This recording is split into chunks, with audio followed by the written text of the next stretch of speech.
Hello there, folks. Welcome to pre-recorded week 2 for our standard check.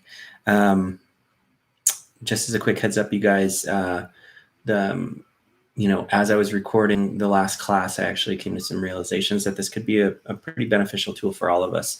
The ability to be able to kind of like stop mid-sentence, we're working on something and I'm about to switch to a new exercise or go onto some new material and you still need some time to solidify some of those skills. You just hit pause on it.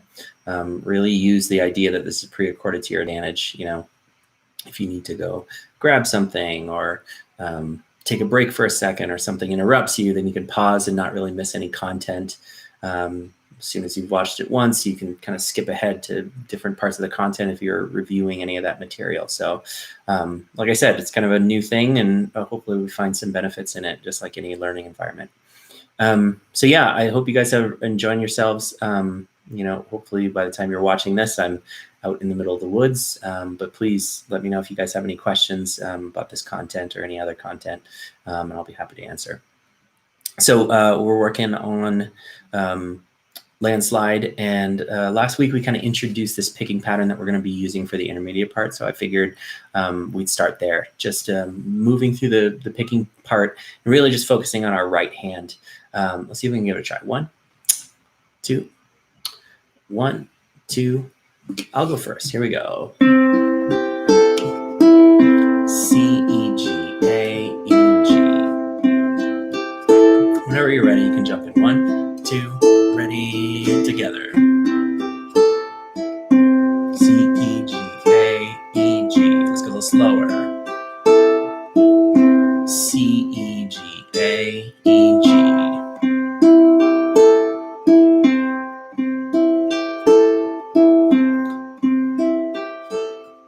Nice. C, E, G, A, E, G. All right, I'll count to 4 and we'll try some left hand. 1, 2, ready, and E flat, first chord. 1, 2, ready, B flat. C, E, G, A, E, G. E, C minor, here we go.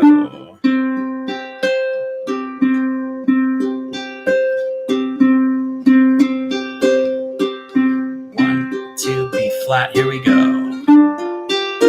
We're making our way through the verse progression. On the next one, let's see if we can start. 1 measure each, here we go. Ready, E flat. B flat, C minor, back to B flat, E flat,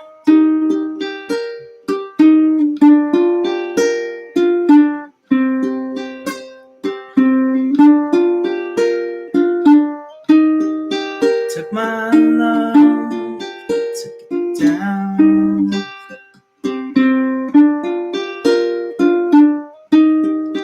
climbed a mountain and I turned around.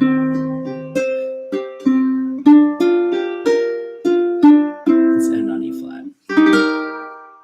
Nicely done. The other thing we kind of went over last week, and I'll just do a little review of it. Really, the only difference between the intermediate and advanced part is one kind of addition to that downbeat, the very first beat on the measure. Instead of just playing C, C, E, G, A, what we're doing is a technique called a pinch. Thumb on the C string, and I use my middle finger on the A string, just pinching like this. And remember, when you close your fingers, remember, we're looking for like a fish shape, right? So the thumb and the middle finger kind of pass each other like this. See this position I end up in rather than this. Remember, if your thumb is kind of behind your fingers, you sort of run into this shape when you close. And you just look at it. It's not quite as ergonomic as this, right? Just this kind of closed hand shape. See how I'm here? Very natural position. We're going to go back into the exercise, and this time I'm going to be doing that pinch on the downbeat. And remember, if you're working on the intermediate part, you can just flow through that. You don't need to play the advanced kind of pinch on that downbeat, but just know if that's really the addition. So if you're thinking about challenging yourself and moving into that more advanced part, really it's not a lot of variation in the technique that you're already doing. It's just more like an extension just on that one beat. All right, we'll give it a shot. 1, 2, just the picking pattern. Here we go. Pinch E, G, A, E, C. Pinch E, G, A, E, C.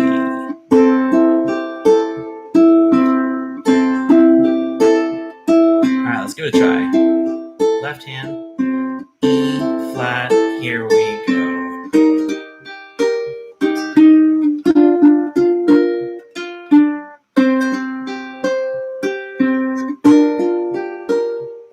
E flat, B flat, C minor,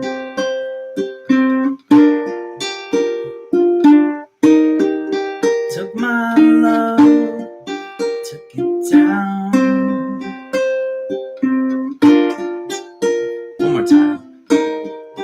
Climbed the mountain and I turned around. And B flat, let's finish here on E flat. Nicely done. Remember, your job, I would say, like kind of the underlying structure of this entire tune is being able to do that right hand pattern. Either one of those you choose, the intermediate or the advanced. And the left hand kind of transitions between those chord progressions. Hopefully you guys have put a lot of time in this week into getting that down into muscle memory. And you can really do that without thought, especially without visual reference, being able to look on the page to tell you what chord comes next.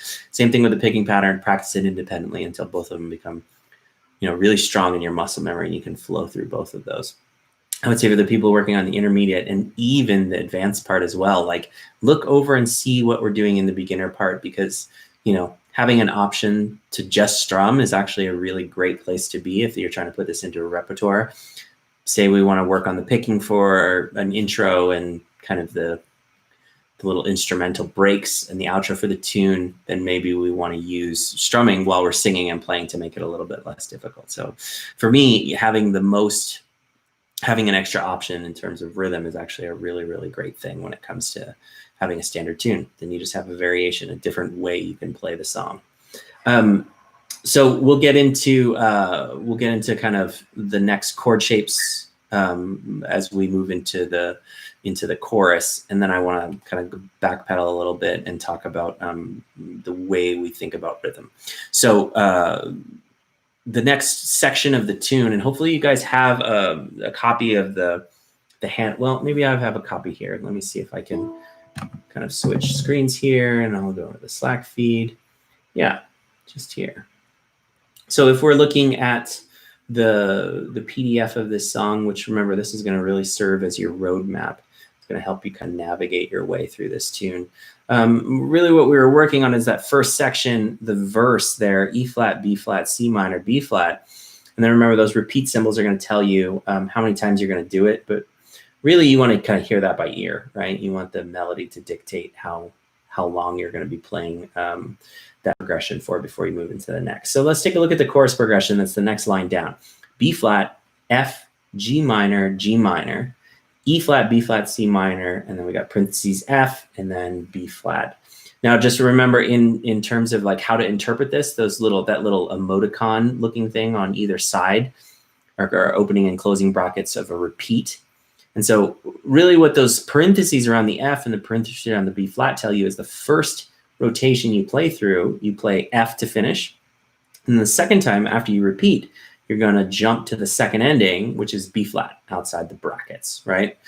So I'll just kind of play this so you can hear it, and I'll keep this up on the screen so you can view it. 1, 2, 3, 4. F, G minor, to E flat, build my B flat life. First ending F to B flat. Time makes older, even children get older, and I'm getting older. To second ending, we go B flat, right? And that takes us into the E flat chord. So that's one thing I wanted to kind of point out, and how to navigate that is each repetition is actually identical. And if you look, the second half of that chorus is actually the same as the verse progression we've been working on. So not too much in terms of extra work to memorize a progression. But remember, do get it down. Get it down in terms of how it feels to navigate between the chords, as well as how it sounds as you're flowing through it, and eventually how that connects to the melody as well. So first and second ending, F to B flat.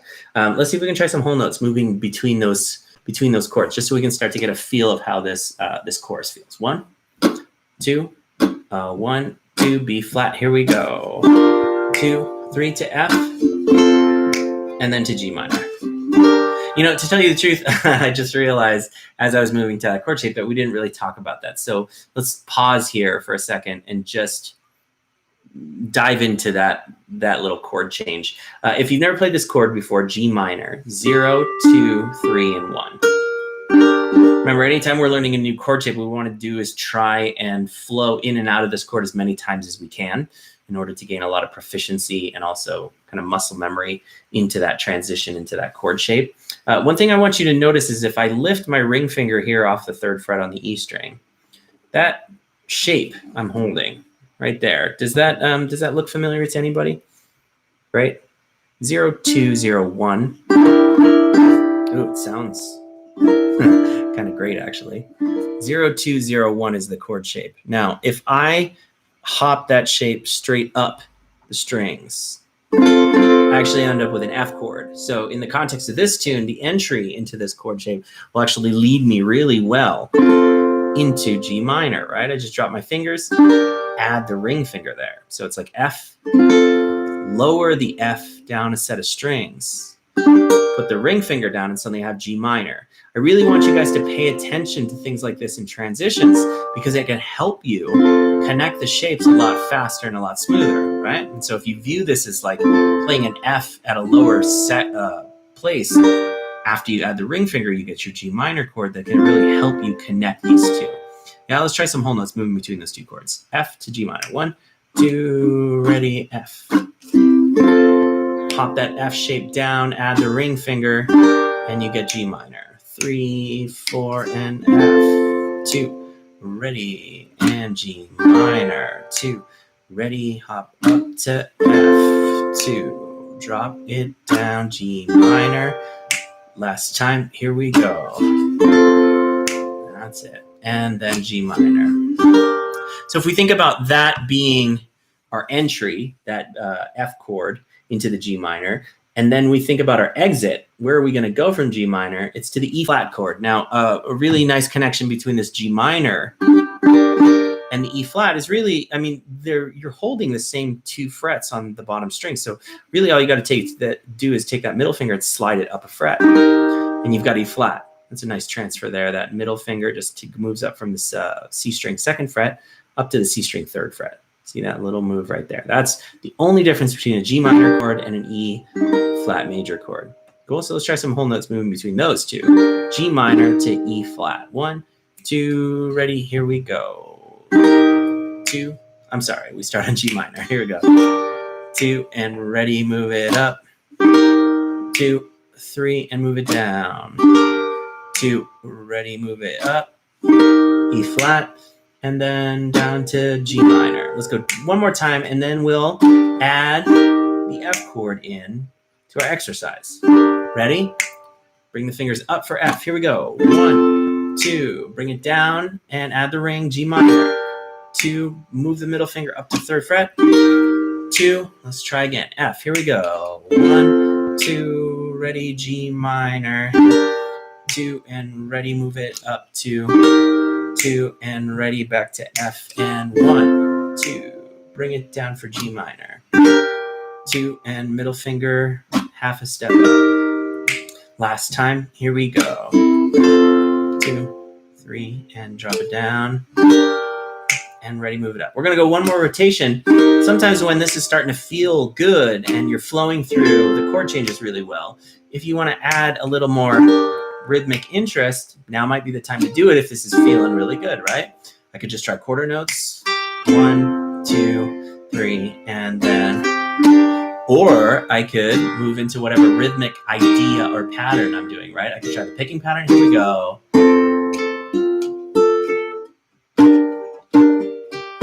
And then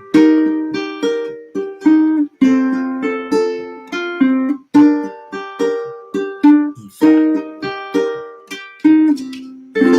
Now, if when we got into that picking pattern, you got totally thrown off, it means that that left hand, right, it doesn't quite have the muscle memory it needs. It's not as on autopilot as we want it to be. So remember, lots of repetition in kind of this isolated context, right? To get back into that progression, so we're flowing from the B flat chord to the F, G minor for 2 measures, and then we're going E flat, B flat, C minor, first ending F, and we're going all the way back to the top, B flat, F, G minor, E flat, B flat, C minor, second ending B flat. Let's see if we can give that a try. I'm going to play the advanced picking pattern, but you can also jump into the intermediate, or if you've been working on the beginner, it'll function as well, just to kind of flow through these chords and we can hear it. 1, 2, 1, 2, ready, B flat, and then F, and then G minor,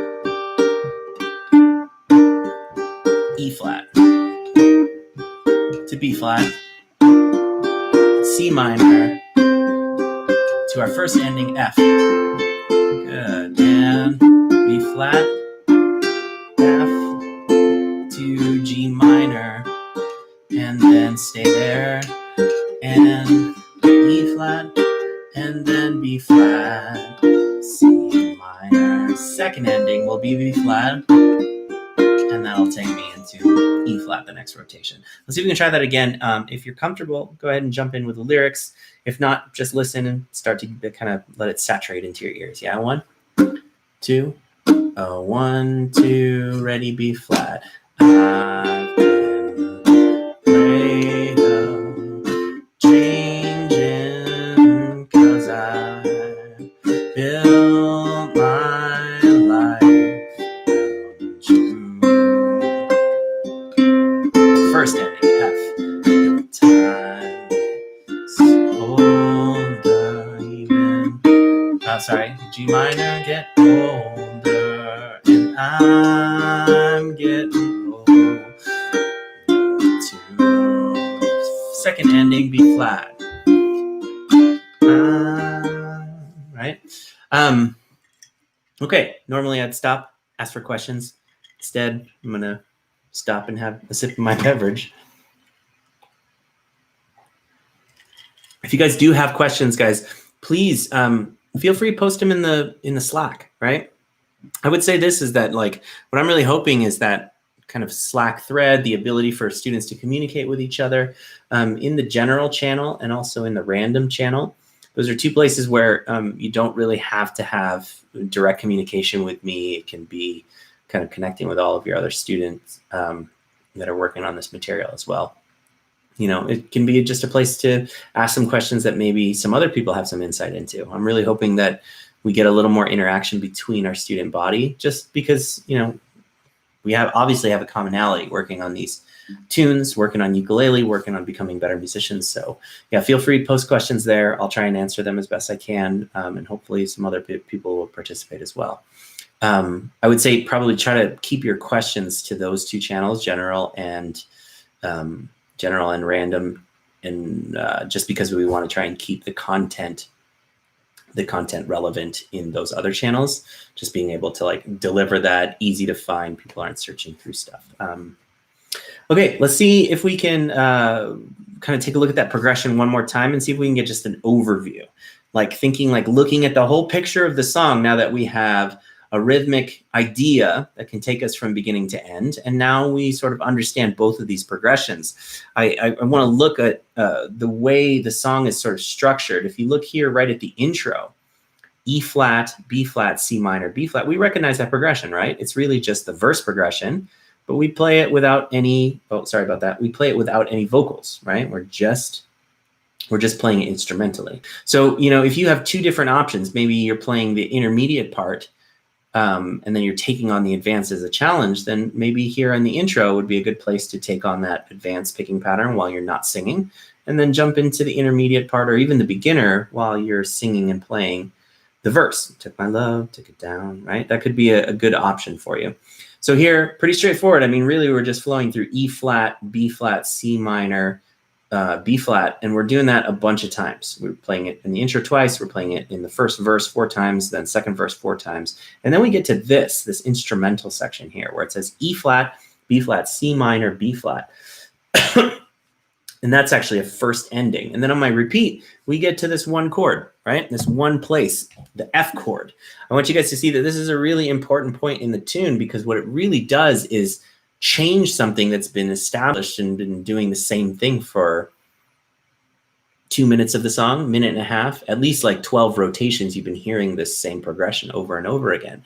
So when you hear this F, what it does is sort of like, you know, bring some attention to the listener, to the ear, and actually pivots you into the chorus. So this is a really important point in the music, and some, you know, a place to actually really focus on for a minute in terms of our conceptual understanding, right? So just as here, you hear that instrumental happen twice. You hear E flat, B flat, C minor, to B flat first ending. And remember, I'm not singing, right? Everybody's just listening to what's going on with the instruments. Now listen, C minor, and then,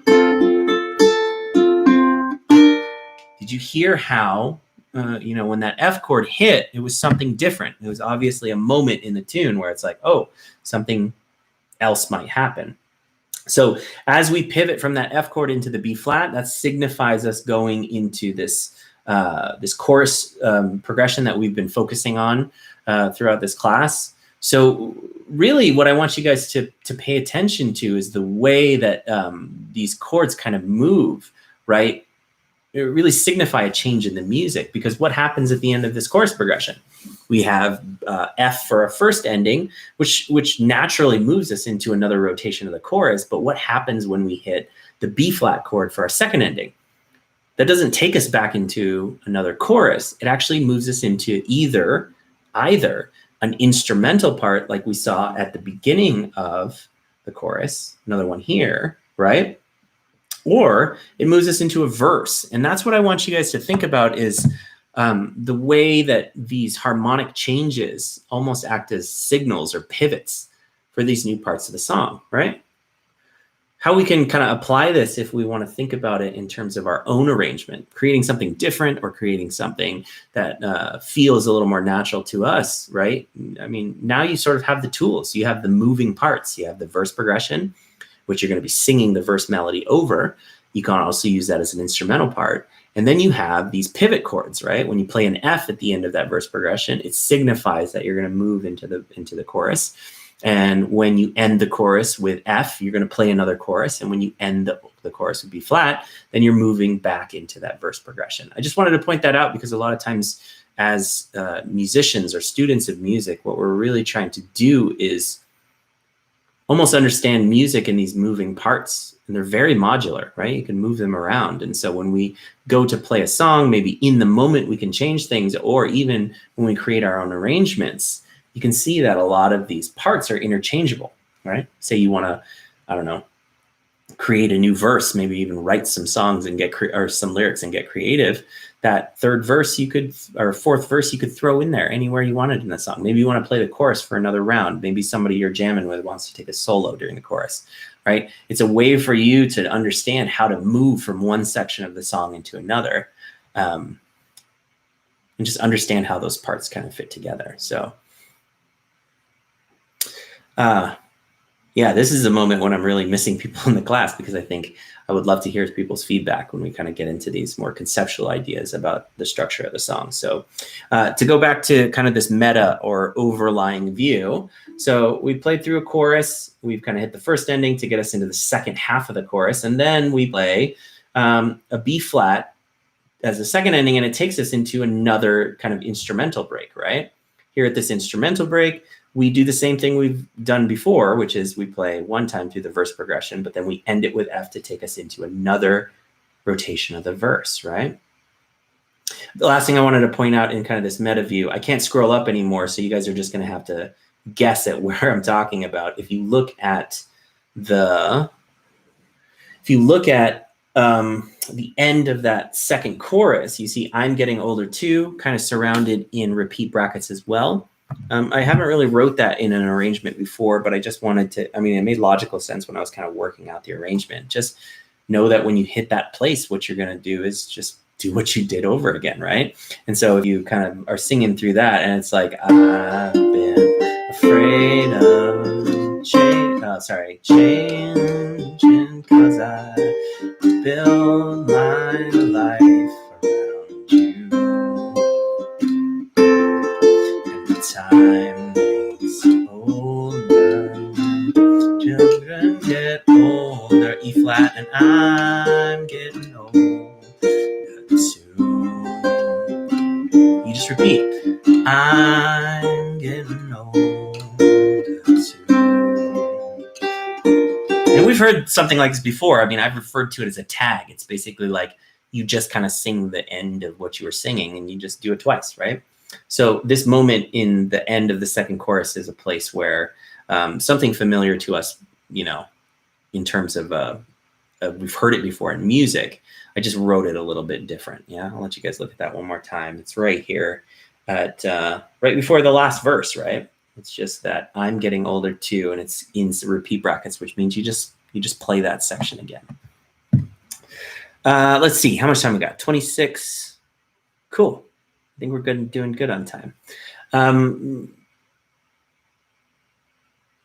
know, playthroughs I think are so important. Make sure that you're trying to flow through the song from beginning to end. You know, kind of intersplice that in your practice with also really focused stuff like, you know, 4 measures at a time, just the picking pattern, just the chord changes. All of those things really, really help to bring the level of those skills up so that when you're actually flowing through the repertoire, you don't have so many processes going on because your hands are sort of taking care of those moments. I really think that that's the thing that people miss the most when they learn a tune. They're like, oh, there's the strum, there's the chords, or there's the picking, and there's the chords, and now I have to sing and play. That's what I have to do, all bundled as one thing. And so they, you know, shove all those things together and it feels like the computer's kind of getting overloaded. Yeah, just remember, split up those skills, really focusing on them in a very focused environment, and then take those skills and bring them into the repertoire, right? And remember, you can just simplify things by slowing down often too, just working sections, things like that, especially trying to introduce singing on top of things like picking patterns and stuff. Just make sure you're working very, very short sections. And it's the same idea, right? You're simplifying. Okay, where I wanted to move to in the last part of this class is just thinking about those chord shapes that are going on in the advanced part. Like I said, if you're working on the intermediate part, you know, I would say challenge yourself with this in class. Maybe see if you can get your fingers around some of these chord shapes. But otherwise, you know, you can either let those go or play all of the same harmonic kind of voicings in this chord in this section, right? You can play all of the same harmonic voicings that we were just playing through that section. And if you want to challenge yourself with this, but remember, they're all the same chords, so they'll work, right? Okay, just reviewing my notes, just making sure that I didn't go over these chord shapes yet. Yeah, I don't think I've gone, oh no, that's the wrong one. Let's see, standard. Yeah, so these are some chord shapes we went over last week in the intermediate advanced class. Let's do a little review on that. So first one is a replacement for E flat. This version of E flat here, what we're doing is actually taking the voice on the A string and we're moving it from the 1st fret and we're moving up to the 6th. And then the other 3 strings we're covering with a bar on the 3rd fret. So here's my version of E flat.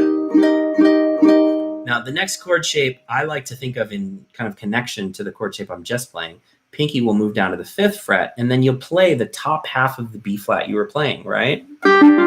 Here's our B flat we were playing before. And here, same thing. We're taking the voice on the A and moving it from the 1st fret to the 5th.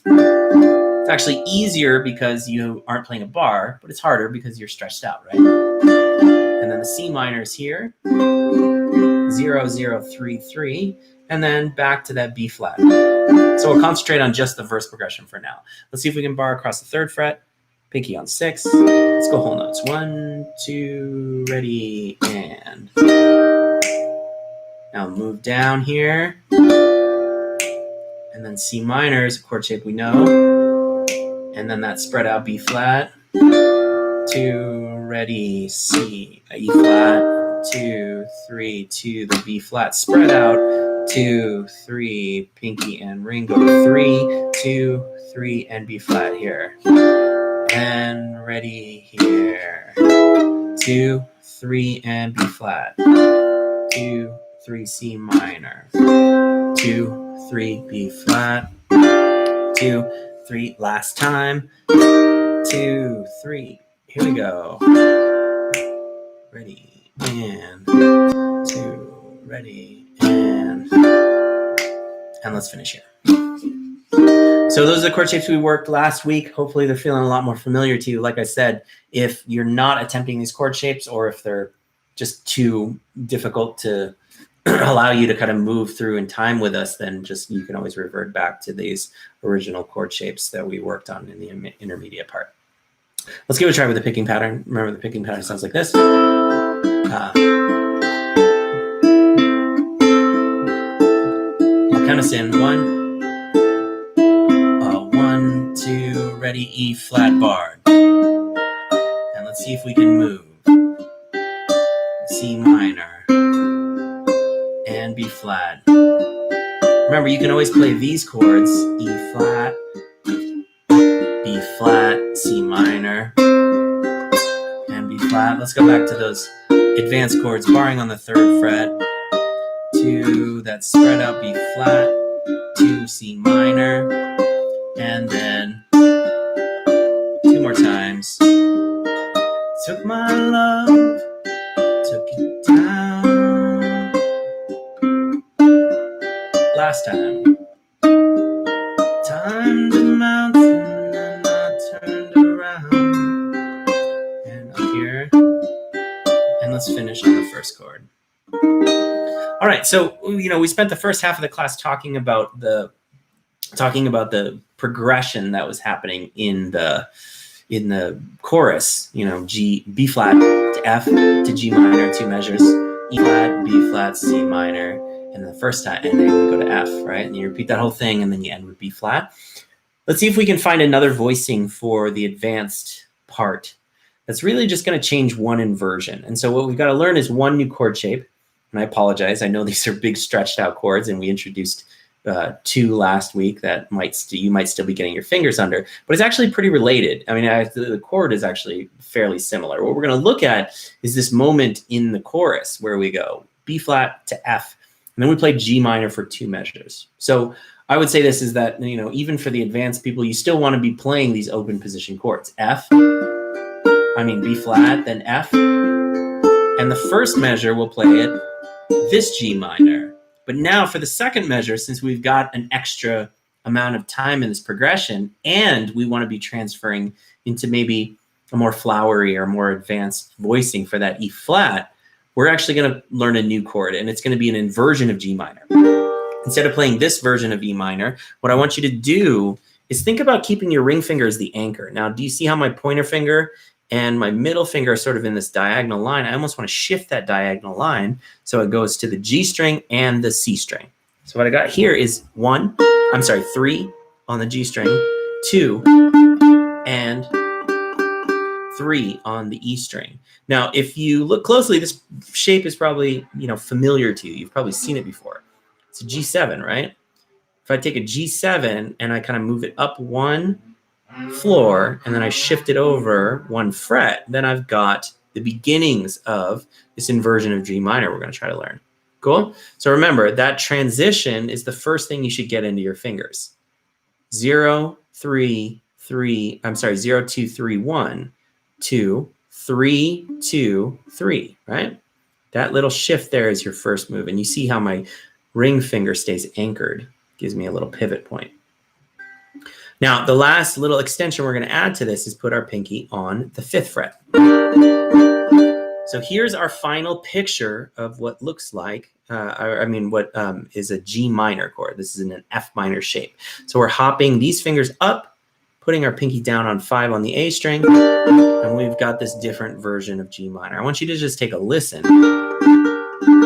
This is is one voicing of G minor. This is another voicing of G minor, right? Sound very similar in terms of kind of harmonic function, but a little bit different in voicing, right? One is a little bit brighter. It has that higher end kind of voicing. One of the things I really love about it is because it transfers so well into where we want to go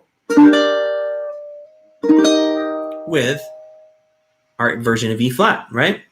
There's a term that happens in music when you're moving between harmonic functions, when you're moving between harmonies, that's called voice leading. And what voice leading means is basically you're making short distances between all of the voices, every single note that you're playing on each individual string. You're making short distances from one chord to the other, right? So if you're making big jumps, what happens is those chords don't feel as smooth when they're connected. So say I was to move from an open G minor and I play it twice, and then I jump up to this other voicing of E. Now that sounds good because the harmonic function is correct, but this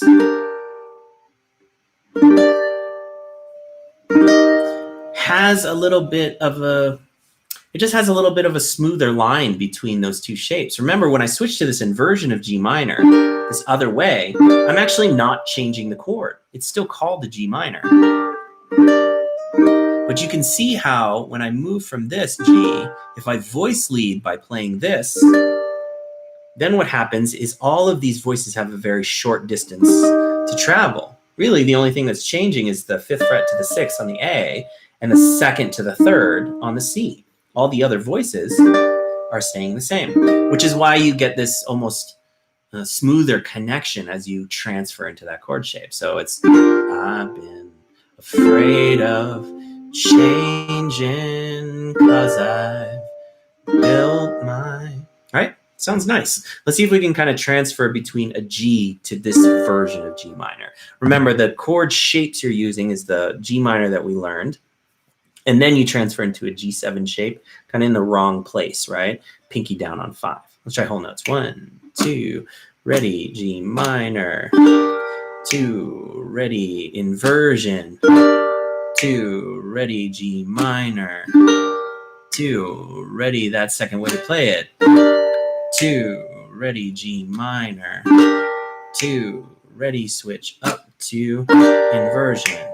Ready, and back to the first. 2, ready, and move to the second, right? I really like to keep that ring finger anchored and let the shape almost pivot around it, right?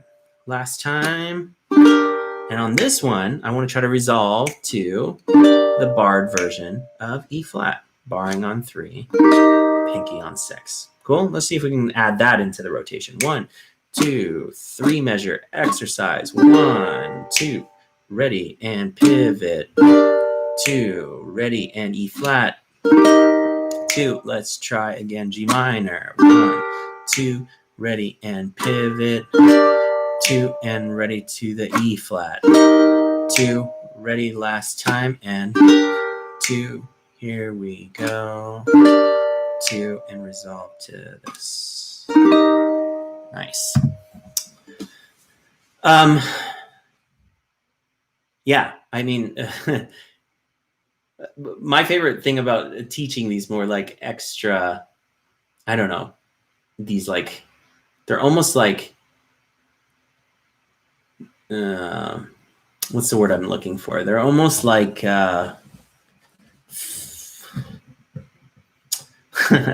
it's definitely not necessary. I think that's what I'm trying to say. It's like, if you played G minor for 2 measures there, and even if you moved up to that version of E flat, it's not like it would sound wrong. This way just sounds better, right? And so if you're up for the challenge, I would say do it. But I would also say, you know, the time to practice this change is not when you're in the middle of the tune and still kind of working out the picking pattern, right? Just make sure you're doing exercises like I was doing, moving from a G minor to the inversion up into this E flat. Just, you know, focus on each one of these elements individually if you want to bring them into your repertoire. That being said, let's see if we can try it with the whole thing, the picking pattern, okay? We'll just go through one rotation. We won't do the repeat with the second ending. We'll just do the first. 1, 2 with the rhythm. Oh, 1, 2, B flat, here we go. And then F, G minor, and inversion, and up to E flat, to the spread out version of B, and then C minor, and then to F to get us back to the top, right? If you got caught up any point in there, probably when you were transferring between those two versions of G minor, then don't stress, right? It just means you need more work in the left hand. But I really love the way this progression sounds when you kind of create these new voicings for these chords in order to voice lead better, right? Things, I mean, it sounds beautiful, right? F, G minor, other way to play G, to take you here. And then you use this to get you down.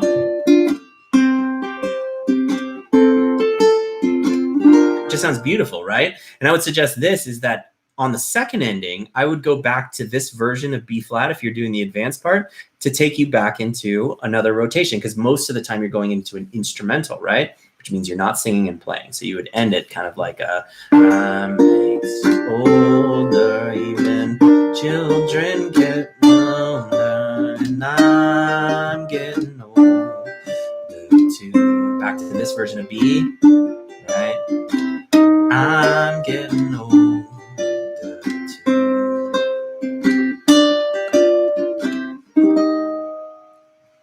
Yeah, now that I'm kind of saying this, I'm realizing that that's really kind of my big takeaway from these arrangements this month is really this idea of leading, right? It's almost like when I pivot on that F chord and it brings me to the chorus, it's the F chord serves that function. It changes something, right? It moves us to a certain place. Same thing with this G minor. When I play this inversion of it, it leads into that barred version of E flat a lot better, right? Voice leading, it's a really great concept. I'm checking the time now, 42:15. I think we're done. This is fun. This is my second crack at pre-recording the class, so it's flowing hopefully a little better. And yeah, guys, thank you so much for all your hard work. Thanks for checking out this video. Remember, if you got any questions, please hit me up. Otherwise, we'll see each other kind of live and in person soon. Enjoy the rest of your week, and we'll talk later. Bye-bye.